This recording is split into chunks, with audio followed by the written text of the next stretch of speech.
نحمده ونصلي على رسوله الكريم أما بعد فأعوذ بالله من الشيطان الرجيم بسم الله الرحمن الرحيم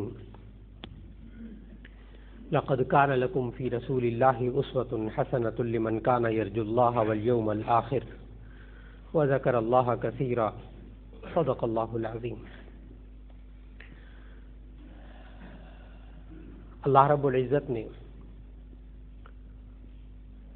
ہم پر جو بہت بڑا احسان فرمایا، جس کا تذکرہ گزشتہ نشست میں ہوا کہ اللہ رب العزت نے ایمان والوں پر احسان کیا کہ انہی میں سے رسول صلی اللہ علیہ وسلم کو بھیجا، اور مقصد بھی بتایا کہ کس لیے بھیجا، کہ وہ چار مقاصد ہمارے سامنے آئے گزشتہ ملاقات میں کہ لقد من اللہ علی المؤمنین اذ بعث فیہم رسولا من انفسہم، کہ اللہ تعالیٰ نے ایمان والوں پر احسان کیا کہ انہی میں سے رسول صلی اللہ علیہ وسلم کو بھیجا، اور وہ چار مقاصد یہ تھے کہ نمبر 1 یتلو علیہم آیاتہ، تاکہ وہ اللہ کی آیات کی تلاوت فرمائیں۔ نمبر 2 وَيُزَكِّيهِمْ، ان کے نفوس کو پاکیزہ بنائیں۔ نمبر 3 وَيُعَلِّمُهُمُ الْكِتَابَ، اور ان کو کتاب اللہ سکھائیں۔ نمبر 4 وَالْحِكْمَةَ، اور دانائی سکھائیں۔ ان چار مقاصد کا گزشتہ ملاقات میں تذکرہ ہوا۔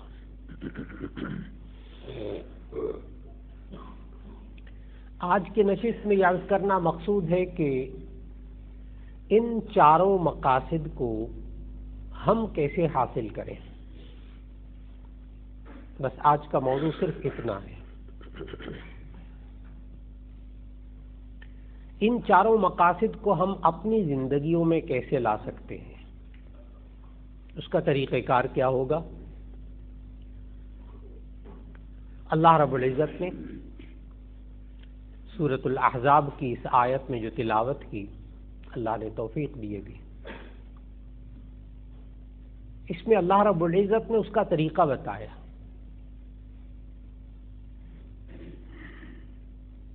کہ آمد مصطفیٰ صلی اللہ علیہ وسلم جن مقاصد کی خاطر ہوئی،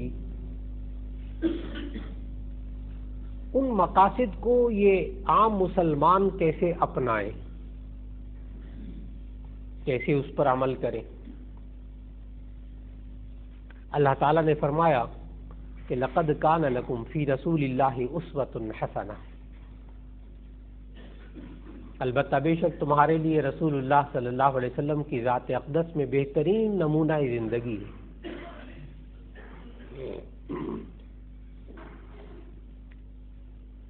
ممکن ہے کہ کسی کے ذہن میں بات سن کر سوال آ جائے کہ جی جب قرآن حکیم بھی ہمارے سامنے موجود ہے، سیرت طیبہ بھی ہمارے سامنے موجود ہے، احادیث موجود ہے،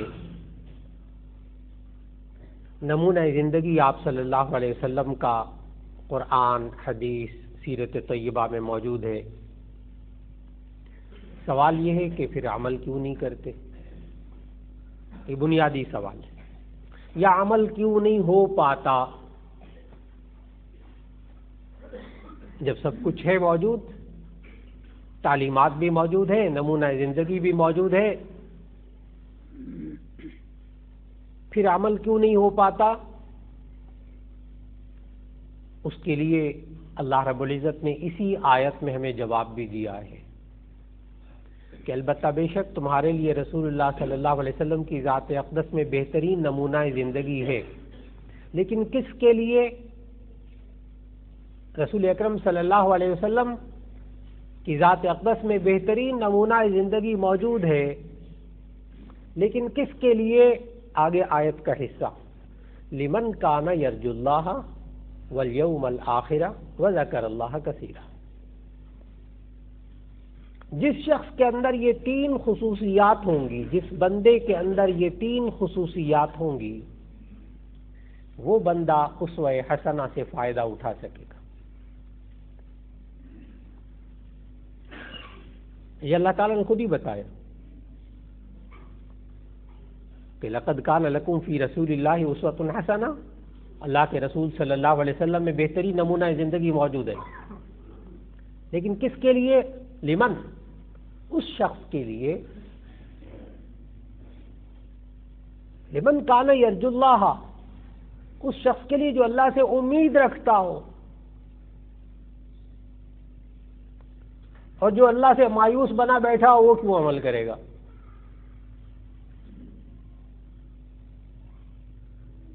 لمن کان یرجو اللہ، اس شخص سے جو اللہ سے امید رکھتا ہو اور جو مایوسیوں میں، ڈپریشن میں گھرا ہوا ہے، ذہنی دباؤ میں مایوس ہوا ہوا ہے، ہر طرف سے بند گلی ہے، مولانا کہاں جائیں، ساری گمراہی ہے، فلاں ہے، یہ وہ باتیں کر رہے ہیں، مایوسی کی باتیں،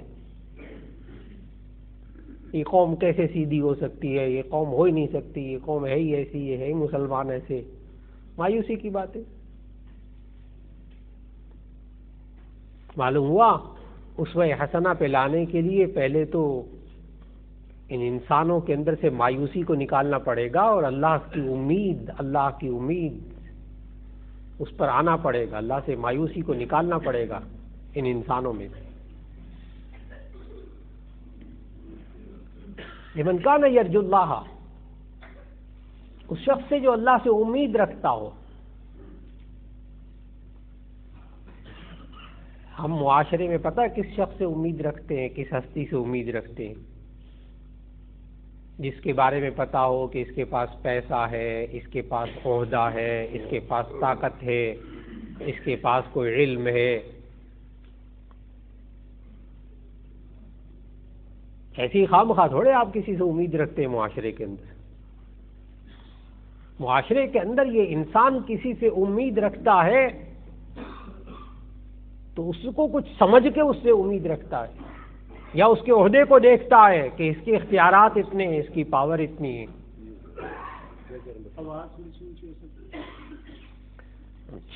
ابھی ہو جاتی ہے آواز اونچی، ابھی آواز اونچی ہو جاتی ہے، آپ تشریف رکھیے گا۔ بھائی صاحب کہہ رہے ہیں آواز تھوڑی سی اونچی کر دیجیے۔ اچھا، تو میں عرض کر رہا تھا کہ ہم معاشرے کے اندر رہتے ہوئے کس سے امید رکھتے ہیں؟ اس سے امید رکھتے ہیں جس کے پاس کوئی عہدہ ہو، جس کے پاس کوئی طاقت ہو، اور ہمیں پتہ ہو کہ یہ بندہ یہ کام کر سکتا ہے، اس کے اندر جان ہے، اس کے اندر عہدے کی جان ہے، اس کے اندر پیسے کی جان ہے، اس کے تعلقات اتنے اونچے ہیں، فلاں سے بھی اس کا تعلق ہے، فلاں سے بھی اس کا تعلق ہے۔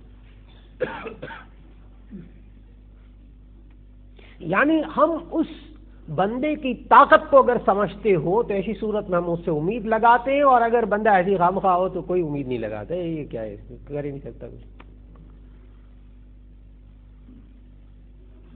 اب میں عرض کر رہا ہوں کہ یہ آج معاشرے کے اندر یہ مسلمان اللہ سے نا امید کیوں ہوتا ہے اور اللہ سے امید کیوں نہیں رکھتا، تب سمجھ میں آئے گا یہ اسوہ حسنہ پر عمل کیوں نہیں کرتا۔ اس لیے کہ جب یہ بندہ نہ اللہ کو خالق سمجھ رہا، نہ اللہ کو رازق سمجھ رہا، نہ اللہ کو دینے والا سمجھ رہا، نہ اللہ کو مانگنے کے قابل سمجھتا ہے کہ اسے اللہ سے مانگا جائے، اور نہ یہ انسان اللہ کو بیماری دینے والا سمجھتا ہے، نہ شفا دینے والا سمجھتا ہے، نہ اولاد دینے والا سمجھتا ہے، تو پھر اللہ سے امید کیا لگائے رکھے؟ اس کے اندر اللہ کی طاقت کا اندازہ ہی نہیں۔ اور اگر آج بھی معاشرے میں کسی بندے کو کسی انسان کی طاقت کا اندازہ ہو نا، تو کھلے عام کہتے ہیں بس جی اب طاقت کا استعمال ہوگا سارے بندے بن جائیں گے، اب طاقت کا استعمال ہوگا سارے بندے بن جائیں گے، یوں کہتے ہیں۔ لیکن کس کی طاقت؟ جس کی طاقت کا اس کے اندر ایمان اور یقین ہوتا ہے، اس کے بارے میں لفظ بولتا ہے بندہ، ہر ایک کے بارے میں نہیں بولتا۔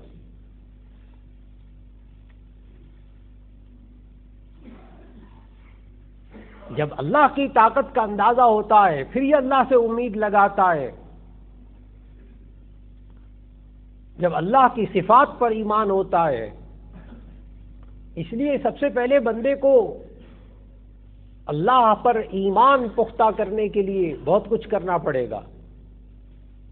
مخلوق سے اس کی نظریں ہٹا کر اللہ کی طرف اس کی نظریں لگانی پڑیں گی.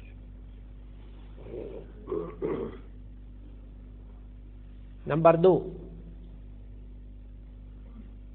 اس شخص کے اندر دوسری خوبی یہ ہونی چاہیے، وہ شخص اسوہ حسنہ پر عمل کرے گا لمن کان یرجو اللہ والیوم الآخر، آخرت کے دن سے امید رکھتا ہوگا، آخرت کے دن پر ایمان رکھتا ہوگا.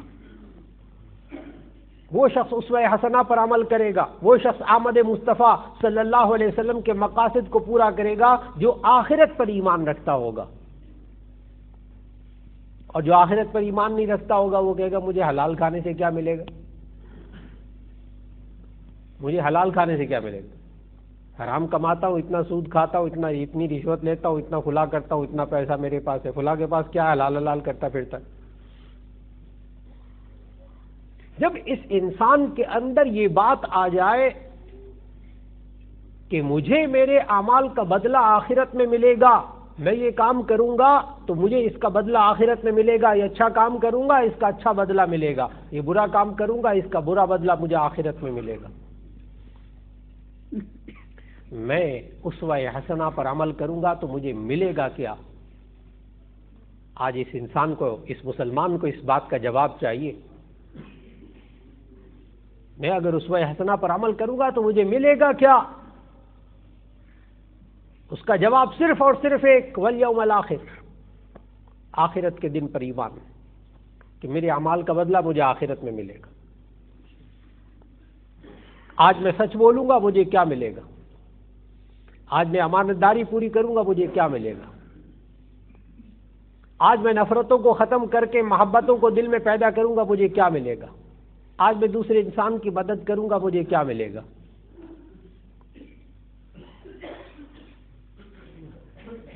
والیوم الآخر، آخرت کے دن پر ایمان رکھتا ہوگا تو اسی صورت میں اسوہ حسنہ پر عمل کرے گا. بس 2 خوبیاں ہو گئی. تیسری خوبی لمن کان یرجو اللہ والیوم الآخر. نمبر 3، وذکر اللہ کثیرا، اور اللہ کا زیادہ ذکر کرتا ہوگا. وذکر اللہ کثیرا، اسوہ حسنہ پر وہ شخص عمل کرے گا جو اللہ کا ذکر کرتا ہوگا، اللہ کو یاد کرتا ہوگا. جب انسان کسی کو یاد کرتا ہے تو ایسی صورت میں اس کے کہنے کو بھی مانتا ہے. جب انسان کسی کو یاد رکھتا ہے، کسی کا ذکر خیر کرتا ہے تو پھر انسان اس کے کہنے کے مطابق زندگی بھی گزارتا ہے. یہ انسان اللہ کو یاد کرے، اللہ کا ذکر کرے. اللہ کا ذکر قرآن مجید کی صورت میں، اللہ کا ذکر کلمہ طیبہ کی صورت میں، اللہ کا ذکر نبی صلی اللہ علیہ وسلم پر درود شریف پڑھنے کی صورت میں. یہ انسان اللہ کا ذکر کرتا ہے. جب اللہم صلی علی محمد کہتا ہے یہ انسان اللہ کا ذکر کرتا ہے صلی اللہ علیہ وسلم. یہ انسان نبی صلی اللہ علیہ وسلم کا نام مبارک آتا ہے تو ذکر کرتا ہے. اور یہ سب چیزیں پیدا ہوتی ہیں جب انسان کے اندر محبت ہوتی ہے، جب انسان کے اندر محبت ہوتی ہے.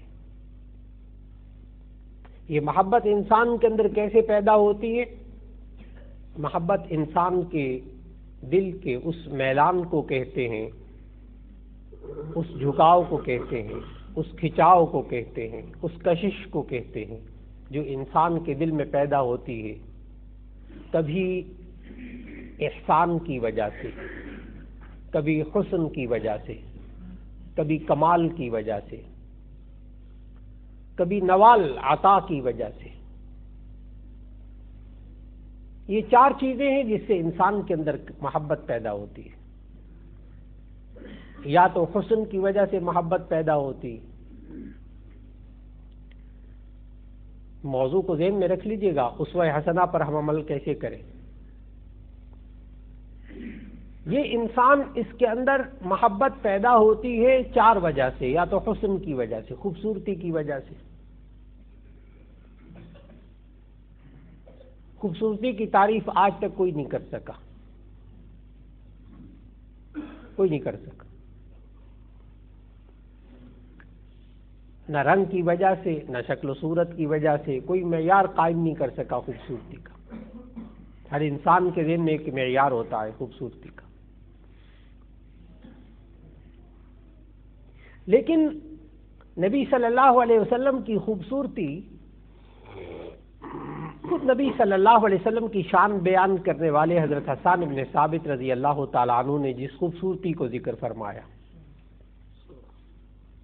وَأَحْسَنَ مِنْكَ لَمْ تَرَ قَطُّ عَيْنِي وَأَجْمَلَ مِنْكَ لَمْ تَلِدِ النِّسَاءُ خُلِقْتَ مُبَرَّأً مِنْ كُلِّ عَيْبٍ كَأَنَّكَ قَدْ خُلِقْتَ كَمَا تَشَاءُ وَأَحْسَنَ مِنْكَ لَمْ تَرَ قَطُّ عَيْنِي، آپ سے زیادہ خوبصورت میری آنکھوں نے نہیں دیکھا۔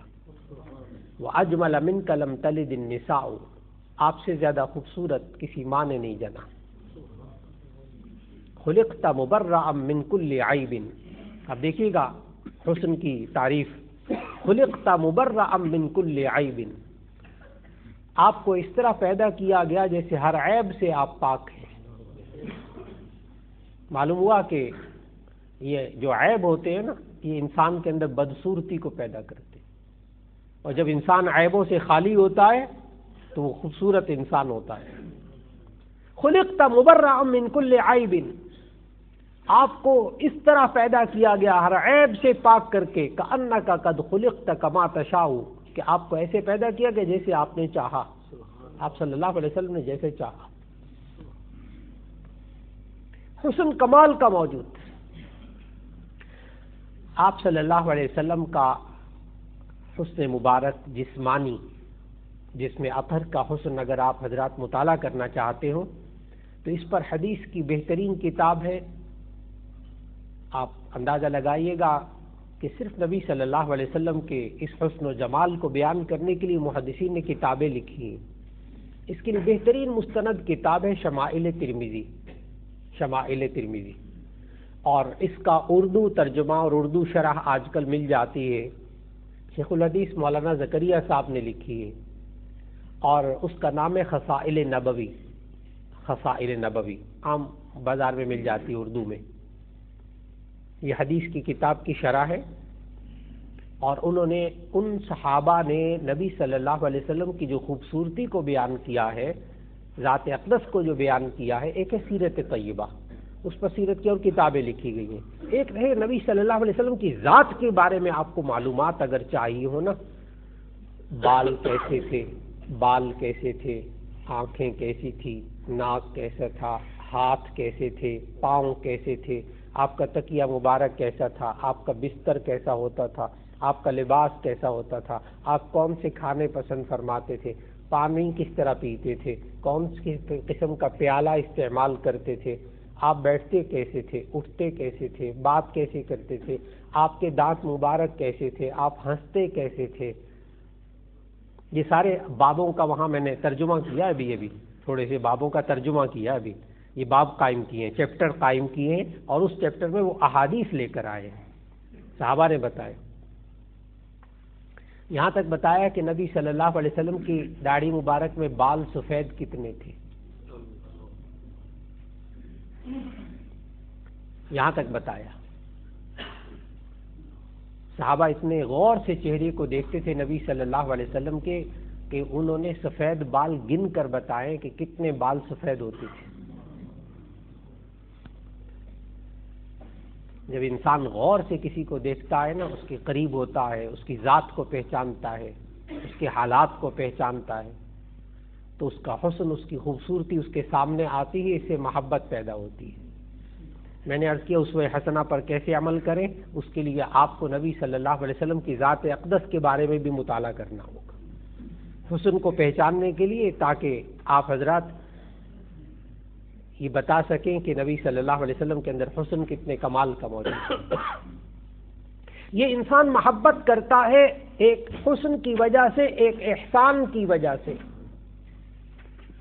اور احسان کسی کے ساتھ اچھا سلوک کرنا، کسی کے ساتھ نیکی کرنا۔ نبی صلی اللہ علیہ وسلم نے ہم پر بڑے احسانات فرمائے، بڑے احسانات فرمائے۔ یہاں تک کہ نبی صلی اللہ علیہ وسلم نے احسانات فرماتے ہوئے ساری زندگی گزار دی. کیا یہ احسان کم ہے کہ نبی صلی اللہ علیہ وسلم نے یہ مثال دے کر سمجھایا کہ میری اور تمہاری مثال ایسی ہے کہ کوئی شخص جہنم کے گڑھے میں جا رہا اور میں اس کو پکڑ پکڑ کر کھینچ کر باہر نکال رہا. اسوہ حسنہ پر عمل کرنے سے کیا ہوگا؟ کیا جی جہنم میں جانے سے بچ جائے گی، آخرت سنور جائے گی. نبی صلی اللہ علیہ وسلم کا ایک ایک عمل مبارک جو ہم تک پہنچا ہے زندگی کے کسی بھی مرحلے کے بارے میں، وہ نبی صلی اللہ علیہ وسلم کا ہم پر احسان ہے. ایک ایک زندگی کا لمحہ ہمارے لیے احسان ہے. نبی صلی اللہ علیہ وسلم نے اتنے احسانات فرمائے ہم پر کہ ساری رات